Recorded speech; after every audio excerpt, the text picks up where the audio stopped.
What's up, everyone? Thralls here once again. I am Necrotic Nick. I'm Jammin Jon. And we have a special guest reviewer with us. Miller. Been a long time friends. These guys going back years. Fellow metalhead. They finally got enough beer money together to get me on this shit. So. Never underestimate the power of bribery. Yeah, we do that. We do that well. Yeah, they asked me if I wanted to review a death metal. I was like, man, I haven't listened to death metal in a while. You know, I'm a huge fan. Oh, yeah. Long time. And what are we reviewing? We are reviewing the newest album from Dark Fortress, Spectres from the Old World. This came out on the 13th of March on Central Media Records. This is a black metal / black and death metal band from Germany. They've been around since 1994, but didn't start putting out albums until 2001. And they have members that are pretty much across a lot of different bands, including Volcandra, Triptychon, and Alkaloid. This is a pretty well-established band at this point, and I've been a fan of them for a number of years now, and actually I was really looking forward to jamming this one in particular because we really like the lead-off song so far. Yeah, the single was fucking killer. Yeah, I didn't listen to the single. It was... What song was it on here? Or Isa. No, it's Isa. Oh, okay, yeah. Yeah, that was, okay. I dug that one. Yeah, that song's awesome.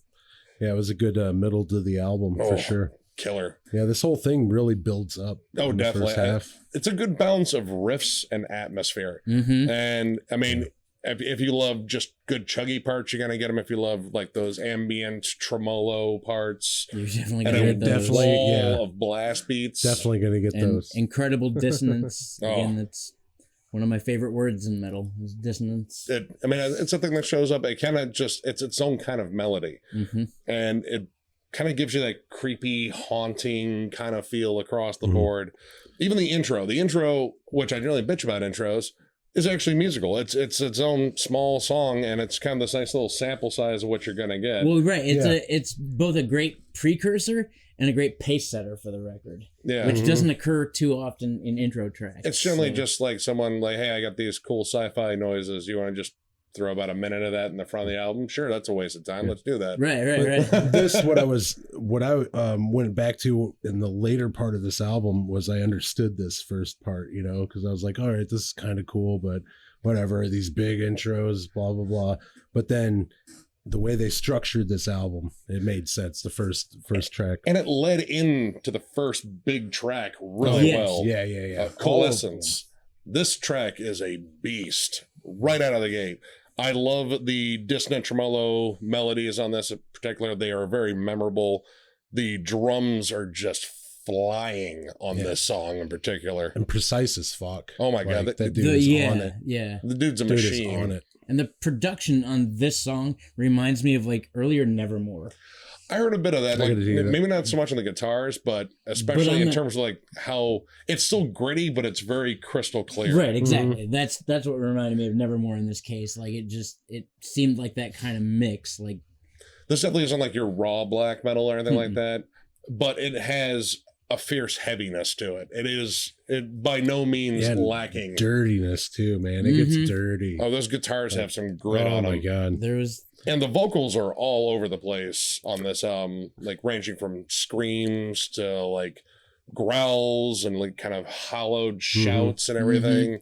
It's really, there's even some cleans on here that I thought were I noticed on this song in particular, like the vocals were real crisp. Yes. I thought they were real crisp. They did a really good job producing them, and the vocalist was awesome. He's a good vocalist. Oh, yeah. Very dramatic. Yeah. I like that. Like, if you're doing like black metal and you're wearing the corpse panel, you got to be kind of dramatic and sell it. It's like, yes, I worship the devil, maybe in my mom's basement, maybe not. But I worship the devil. I really like the style of this song in particular, just because the song structure made me think more of a band like Enslaved, which is a very progressive style of black metal, and then a band like Mayhem, which is just pure fucking black metal. And I really like the solos on this album. This opening solo is notably different than I think any of the other ones I heard on here. It's more sort of mellow and a little bit slower. It's not as shreddy as them all. It's very moody. Yeah, he doesn't overdo it, and but in that same sense, I thought the second time he repeated the pattern of the solo, I was looking for something different. Like just something. It was the same thing. I was like, all right. It kind of reminds me like cool, a lead melody to hear in an Opeth song. Yeah. Yeah. Yep. But again, it's this album's like a slow transition because they give you the fucking solos. You know, we'll get into those later. Oh yeah. The next track, The Spider and the Web. As soon as I heard the opening riff to this, and it reminded me of Celtic Frost. You know, the early black metal, it's a little bit more groovy. It's not all tremolo. It's a big chunky riff. Well, and it really kind of carries this song. And those keys behind it, too. Yep. They are perfect in the mix. And they bring out this kind of eerie, almost angelic atmosphere behind, you know, the main noise of the riffs. It's a really good additive. I agree. The keys were placed very well. Yeah. They kind of did that throughout the album, I thought. Not too out front. They're kind of just a little bit in the back, and they really fill out the sound. They layer it, and it gives it kind of a gothic quality, which for sure. I dig that. This one actually has a real interesting little clean break around the 2-minute mark, which I thought was really cool, but it didn't repeat. Oh, that's that Tool-esque kind of thing going on. Yeah, I thought that was pretty cool. It was cool, but again, like it kind of just comes out of nowhere and then goes right into the main riff with the solo in it, which, you know, it was a cool moment. If it actually repeated, I think it would have stuck a little bit. It did. It repeats it. The end is different. That end part is definitely different. Oh, yeah. The end is great. But the mood of it, the mode of the song repeats itself again. That riff may not, that little like ambient jam they did may not repeat, but the overall feel of that appeared again after the break. After that like little... Oh, yeah. I got after that little like Meshuggah-esque melody break where it's just, you know, tones plucked out into ambience. And that's when the jam came back. Yeah. I mean, well, I don't know. To me, it had a different feel. Like, whereas this little clean break, the first one is very melancholy, almost kind of like sad. Yeah. The second part felt more like doom-laden and sullen and just kind of, I don't know, a little bit darker. That's true. Yeah. I mean, I'll give you that again, but I think you get a wide array of different feels in this album. Like it's very moody across the board, and you could range in one song from epic and triumphant to just downtrodden to just feeling flat out evil. Yeah, they have a lot of epic openings and stuff like that. They really build up and step you up into those like real driving old school kind of Arch Enemy Sepultura feel. The thrashy stuff. That came up in the title track. The title track really, it opens up like a Marduk song, just blasting like crazy. Blackened blast. But those thrashy sections that come in with a double bass is just doing a Stampede. Yeah. As soon as I heard that, I was like Arch Enemy. I was thinking like Sodom and Creator. Like, Emperor. Germany's got killer thrash bands, in case you didn't know. Yep. A lot of them. And this is one of my favorite tracks in the album, like the Emperor parts when the keys come in over the blast, like just really killer stuff. There's like really good groovy sections with big hooks in them. Yeah, I remember liking that second riff that came in, just balls. Yeah, that like stomp riff break. Yeah. And you know, like a lot of black metal bands, at least ones I listen to, can get kind of caught up on just doing the tremolo thing and building atmosphere, but I need like some big chunky stuff. Yep. That's where I live. I love that shit. And this song delivered. Next in line is Polyachy. The song is pretty fucking killer as far as the stomp opening to it. Yeah. Epic. Just real, just punch you in the balls stomp. If you're into that. If you're into that, don't punch people in the balls. But I like the doomy, fucking huge doomy aspect of this song. It's an absolutely really gigantic song. A kind of a theme in this part of the album too, is the doominess, and I really enjoy it. I love the Middle Eastern themes that come in, the gang chants of, I believe, the song title, which we probably mispronounced it several times, but we probably should have got it just because they repeated it enough. We're gonna look it up. It'd be cool. The killer harmony that comes in the guitar that carries that giant main riff too is just disgusting as well. Like, reminds me of Nile. Malakesh. Like Black Seeds of Vengeance era. Any of that Middle Eastern themed metal, like it is just, it's gigantic. Now I want to jam Black Seeds of Vengeance. After we turn this fucker off, I'm gonna jam Nile. I like the fact that this song in particular also had some like classic metal nods. Like this had like a Judas Priest like feel to it. You could have supplemented Rob Halford's vocals on this and it still would have been a fucking amazing song. I agree. But the second, like after the solo, the song just kind of takes a big dip, you know, for me.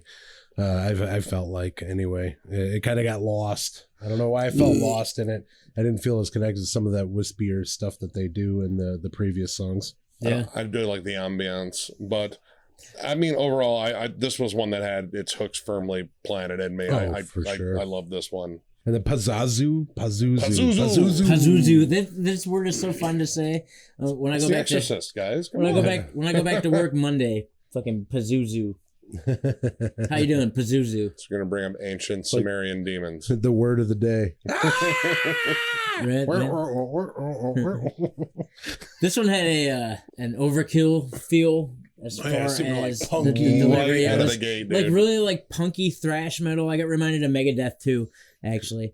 Yeah, you know, the best way possible, for sure. Yeah, like it's a great fucking opening. Again, it's old school. It takes you back to like fucking 25 years ago or whatever. At this point, I don't even know. I'm getting so old. The math is just not working. And then I got to start carrying numbers now. My damn brain meets. And then it rips into this just straight Black and Death kind of blast. Very ambient and lots of heavy strumming. And the vocalist does some really cool stuff in there, like some almost kind of like throat singing. Really? You think so? It was like the throaty stuff. Yeah, the throaty stuff, not the chanty stuff. Yeah, okay. Yeah, when he was just kind of doing the weird shit there. Yeah. Again, it kind of sounded creepy and it really worked with the song. But man, when you get down to this breakdown that comes in, it's nasty. Sick. Absolutely nasty. In fact, this will definitely be a song I jam over and over again. That breakdown is just fucking me too, for really that reason almost.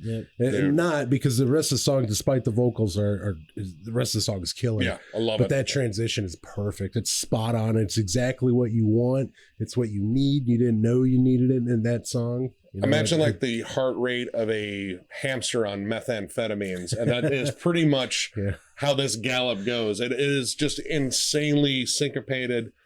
And I like the fact that they keep this cool dissonant melody on top, that strummed melody, while they're just, going through the breakdown part. And then a big ass fucking shreddy solo to cap it off. But this is one of those things, the solo again, like I wanted him at this point, just let him go a little bit more, let it breathe a little more, give him 4 more measures to fucking do this because he's badass. He's fucking the solos are wild. It was a ripper. They're awesome, But I wanted more. God damn it, give me more solo. That was one of my minor complaints for this record, was that the lead work simply wasn't long enough.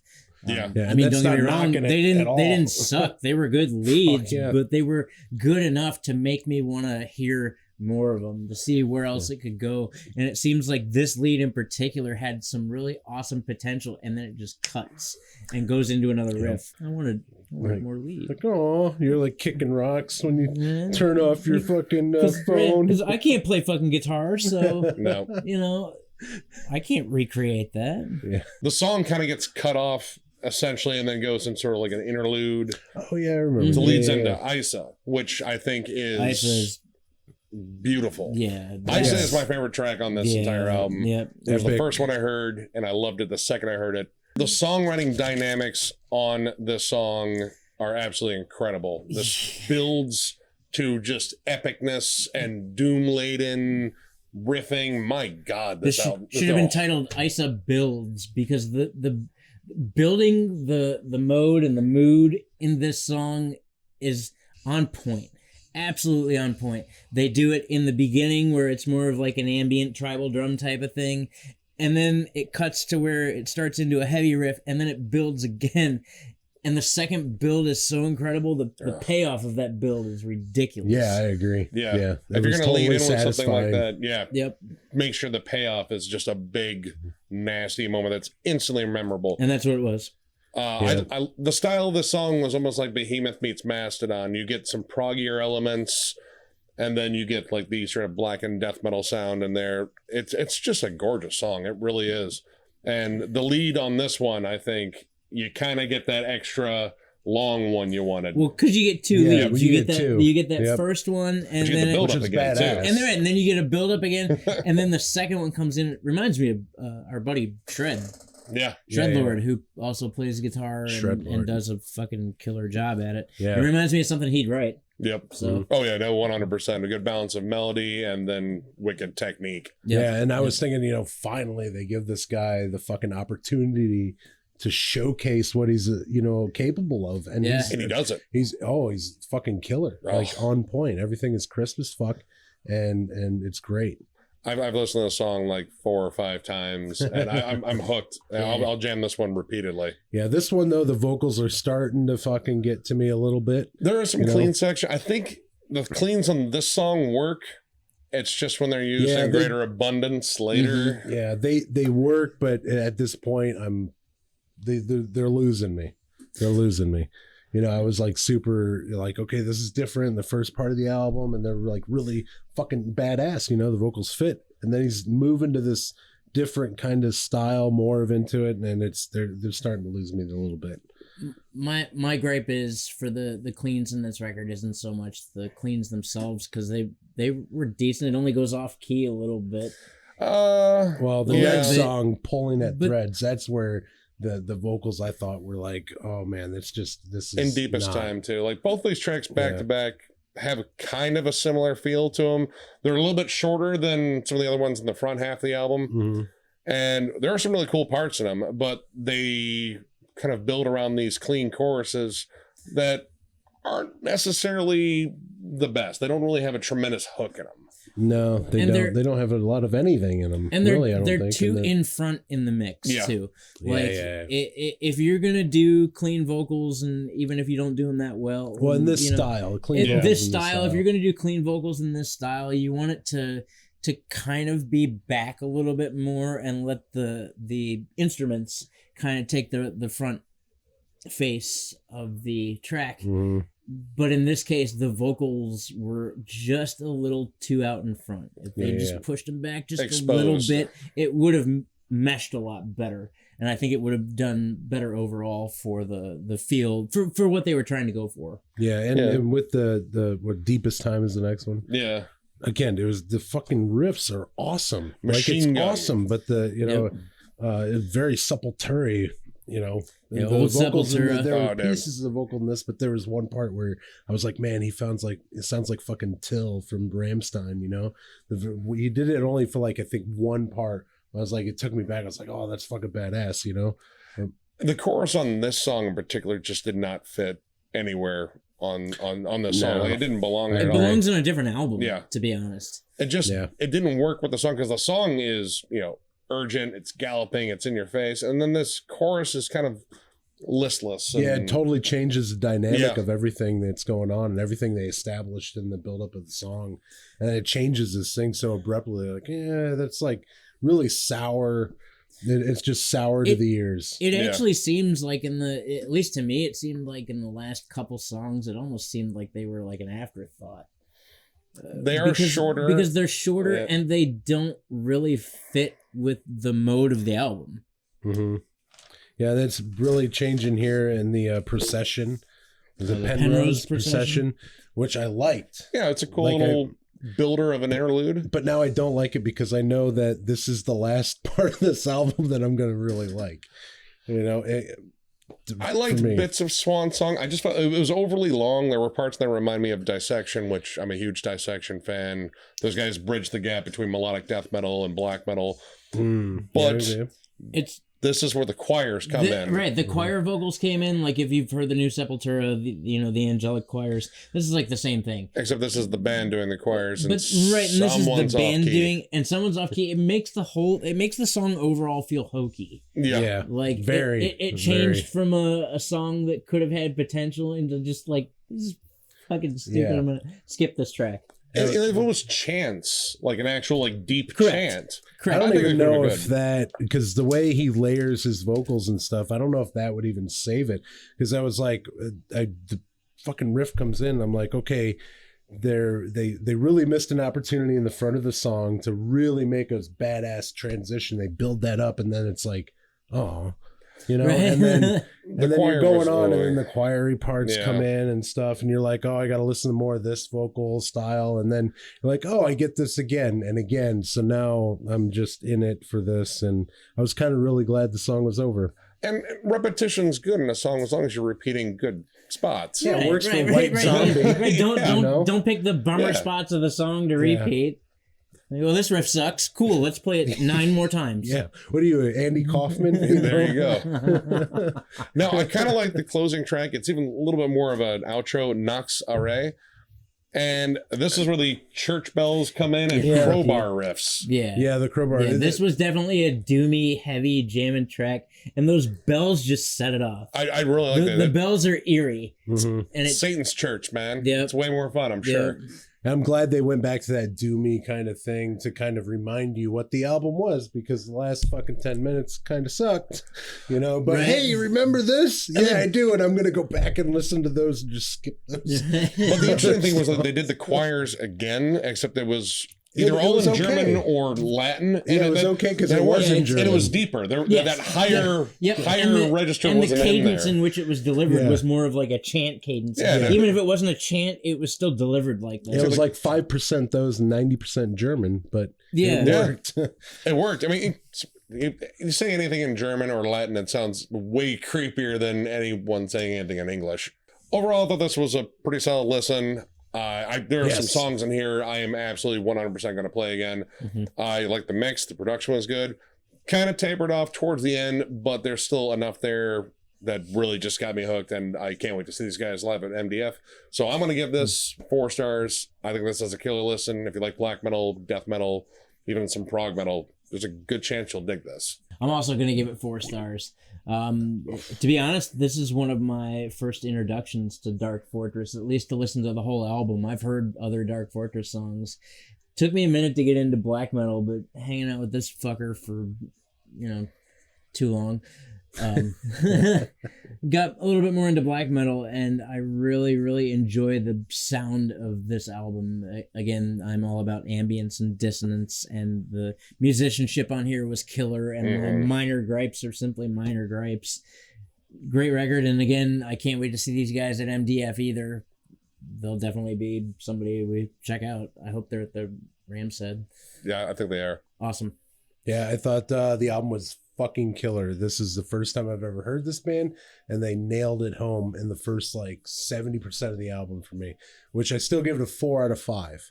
But that last part really drags, and it drags the whole thing down. I mean, this was up until that point, I really thought this was like a 4.5. I mean, this is a really fucking good album. Everything worked really well. Their transitions were badass.